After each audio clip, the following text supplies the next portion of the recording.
ఘనయజ్ఞం అంటాడు, ఇప్పుడు చాలా గొప్పది అంటాడు. ఇక ఆయన నోటికి మొక్కాలనుకోండి. 2004 నుంచి 14 దాకా కాంగ్రెస్ ప్రభుత్వం అధికారంలో ఉన్నప్పుడు తెలంగాణలో ఇచ్చిన ఆయకట్టు 6,64,000 ఎకరాలు. 10 ఏళ్ల కాంగ్రెస్ హయాంలో తెలంగాణ ప్రాంతంలో వచ్చిన ఆయకట్టు 6,64,000 ఎకరాలు. బీఆర్ఎస్ 9.5 ఏళ్ళు, అందులో 2 ఏళ్ళు కరోనా.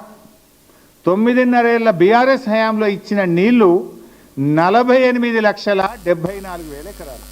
నక్కకు నాగలోకానికి ఉన్నంత తేడా.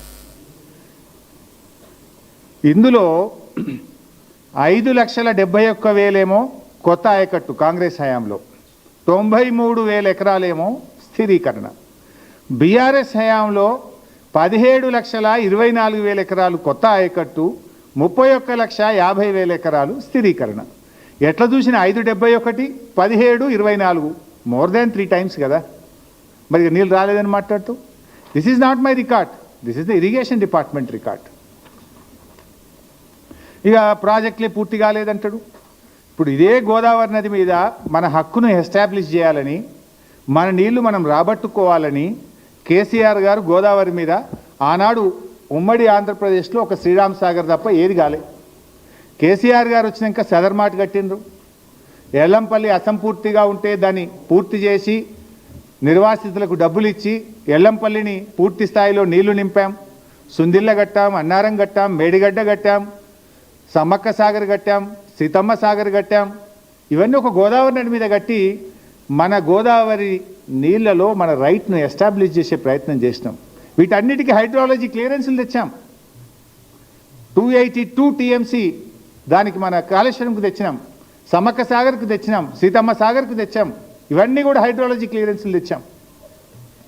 ఇవే కాకుండా ఒక ప్రాజెక్ట్ కట్టలేదంటాడు. తుమ్మిళ్ళ ఎత్తిపోతలు పూర్తి కాలేదా? భక్త రామదాస్ ద్వారా నీళ్ళు అందించలేదా? మిడ్మానేరు కట్టలేదా? శ్రీరామ్ సాగర్ 2వ దశ కాలువలు పూర్తి చేయలేదా? కల్వకుర్తి, నెట్టంపాడు, భీమా, కోయిల్ సాగర్ పథకాలను పూర్తి చేసి 6.5 లక్షల ఎకరాలకు నీళ్ళు ఇవ్వలేదా? అదేవిధంగా SRSP పునర్జీవన పథకం పూర్తి చేయలేదా? బాగారెడ్డి, సింగూరు కాలువలు పూర్తి చేయలేదా? కిన్నెరసాని కాలువలు పూర్తి చేయలేదా? గొల్లవాగు, మత్తడివాగు, పాలెంవాగు, ర్యాలీవాగు, గడ్డెన్న శుద్ధవాగు, చౌటపల్లి హనుమంతరెడ్డి ఎత్తిపోతల పథకం, గూడెం ఎత్తిపోతల పథకం, బేతుపల్లి వరద కాలువ, గట్టుపొడిచిన వాగు పూర్తి చేయలేదా?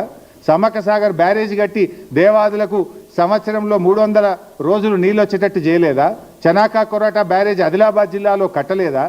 ఇవన్నీ నీకు కనబడపోతే ఏం చేయాలి రేవంత్ రెడ్డి? అసలు నేను అడుగుతున్నా, నువ్వు 19 నెలలైంది నీ గవర్నమెంట్ వచ్చి, 19 నెలల్లో ఒక ప్రాజెక్ట్ పూర్తి చేసినావా? ఒక్క చెరువు కట్టినావా? ఒక్క చెక్ డ్యామ్ కట్టినావా? ఒక్క ఎకరానికి నీళ్ళు ఇచ్చినావా మిస్టర్ రేవంత్ రెడ్డి? ఒక్క ఎకరం, 1 acre. 18 నెలల్లో ఒక్క చెరువు దవ్వలే, ఒక్క ప్రాజెక్టు పూర్తి చేయలే, ఒక్క ఎకరానికి నీళ్ళు ఇవ్వాలి. నువ్వు చేసింది ఏమున్నది? పెద్దవా గొట్టకపోయింది, ఆయనత SLBC కుప్పగూలిపోయింది, పాలమూరు ప్రాజెక్టులో pump house Vattem pump house మునిగిపీకింది.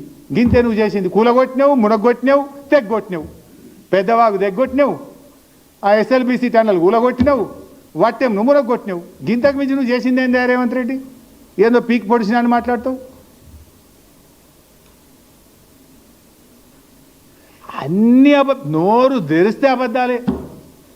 అరే ఏమైనా చెప్పడానికి లేకపోతే వినటానికన్నా బాధ అవుతుంది. సిగ్గుండా ఇది అంటారు చూడు, అట్లున్నది నా పరిస్థితి. అది వింటుంటే ఇబ్బంది అవుతుంది.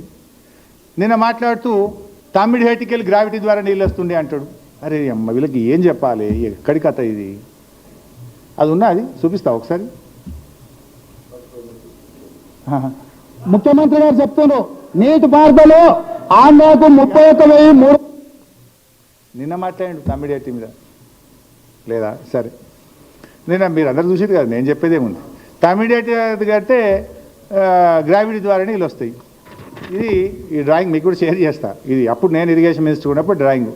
తమ్మిడిహట్టి నుంచి ఎల్లంపల్లికి నీళ్లు రావాలంటే 2 లిఫ్ట్లు ఉంటాయి బాస్. 2 లిఫ్ట్లు, ఒకటి కాదు 2 లిఫ్ట్లు. ఈయన గ్రావిటీ అంటాడు. లిఫ్ట్ 1 74వ కిలోమీటర్ దగ్గర 29 మీటర్ల లిఫ్టు. లిఫ్ట్ 2 92వ కిలోమీటర్ దగ్గర 19